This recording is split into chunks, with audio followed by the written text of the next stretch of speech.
Hello everyone and welcome to another episode of Orthodox Banter with Boy, and I'm the boy in question. And there is an old Catholic saying that says, aim for the purgatory and you will end up in hell. Now your initial thought might be, what does this have to do with Canterbury graffitis, and did he upload the wrong video?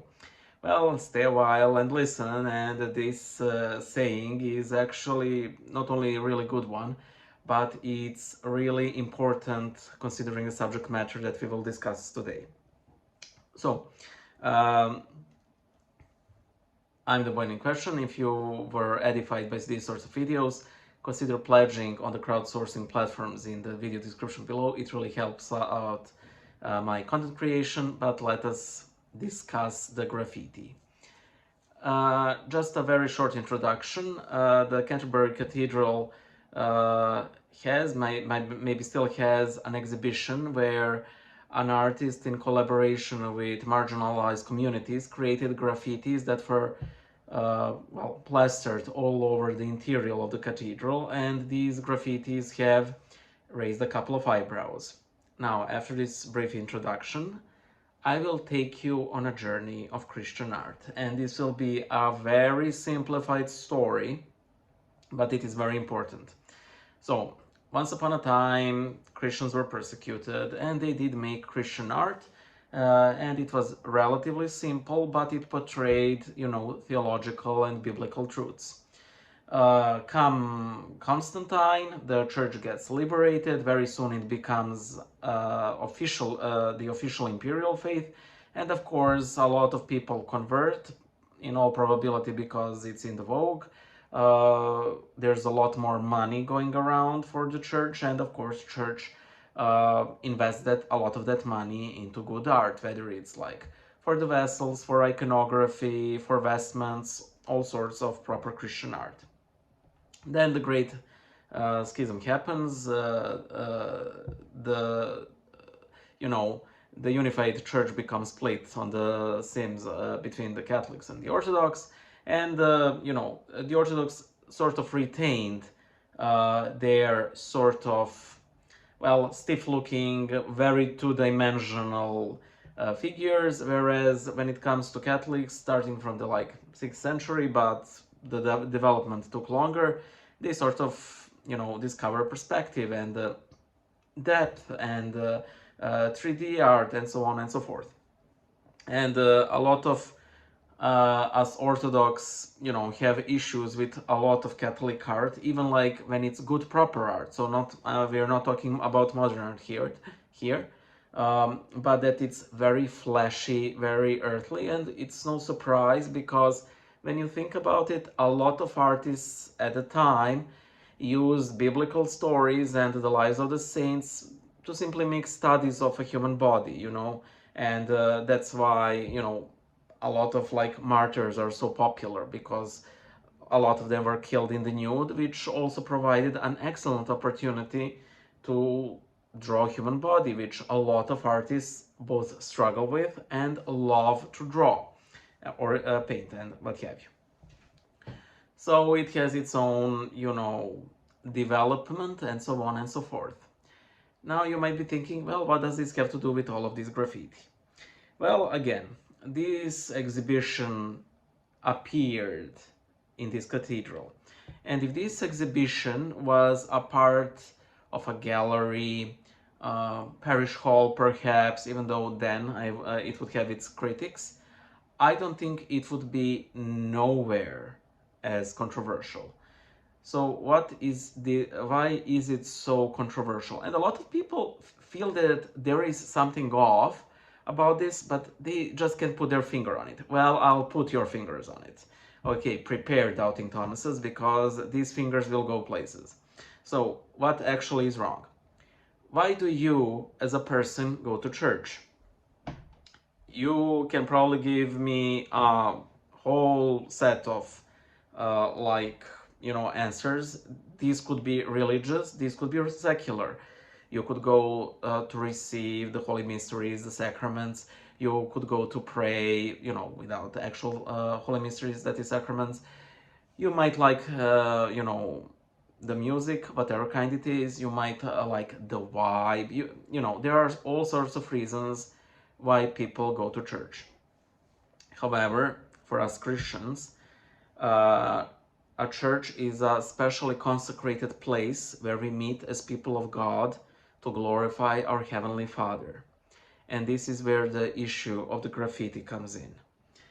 Uh, you know, there's no doubt that graffiti can be religious in nature. In fact, there are a lot of very good street artists who, do religious graffitis, and there's a lot of them who do like graffitis in iconographic style.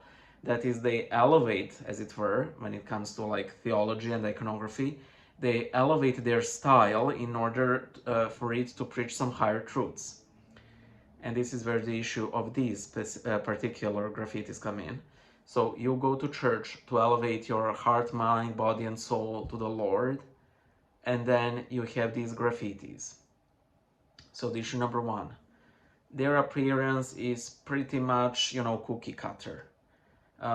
Unless you read them, you have no idea what it says on them. There's nothing particularly religious about them, and this is something I commented on the issues of the statuary of Carlo Acutis, because a lot of them don't have anything on them that indicates that that is a saint in a question.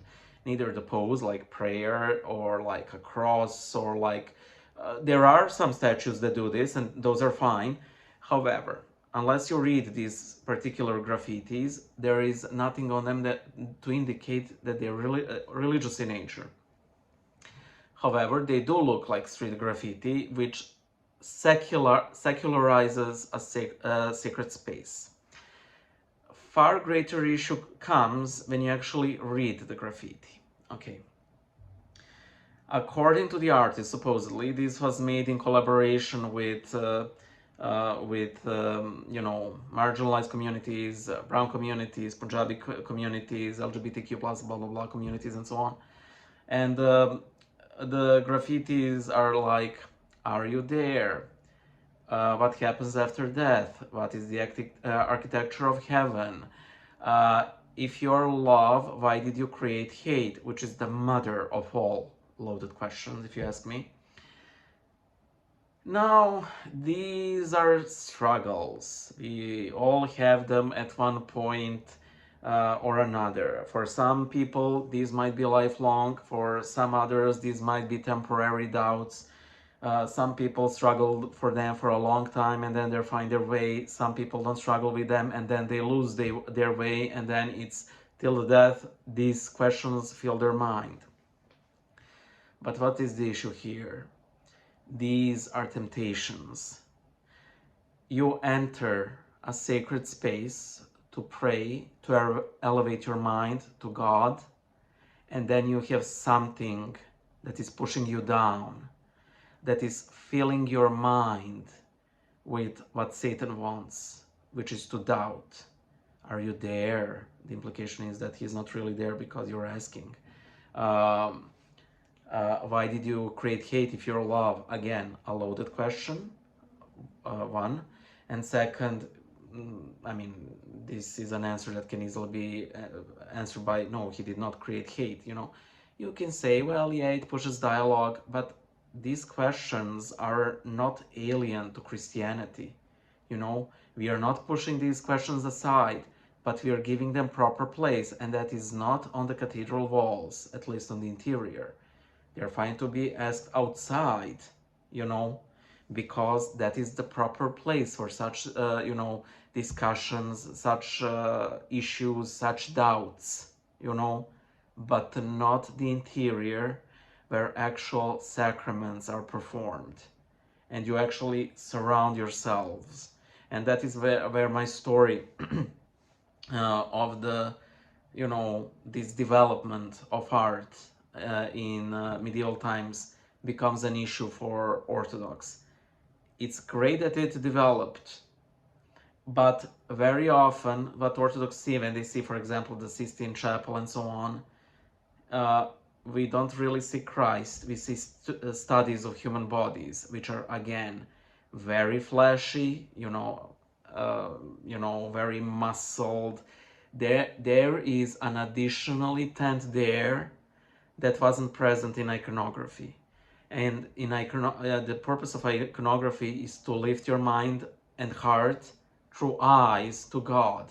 But here we also see, I might as well, investigate all the muscles and sinews and tendons on a bodybuilder's body, In a similar way, this is what the issue is with these texts, If they were some positive affirmations of God, I would have much less issue with them. I would have like the visual issue, but not the issue with the content. But the content is problem, And imagine you are having, a really bad day. Your faith has struck a blow. You suffered a tragedy, and then you go in to pray and you see, if you created love, if you're love, why did you create hate? And that's another nasty foul blow, and trust me, places of worship are the places where people will go at their hardest times, and that is the major issue with Canterbury graffiti.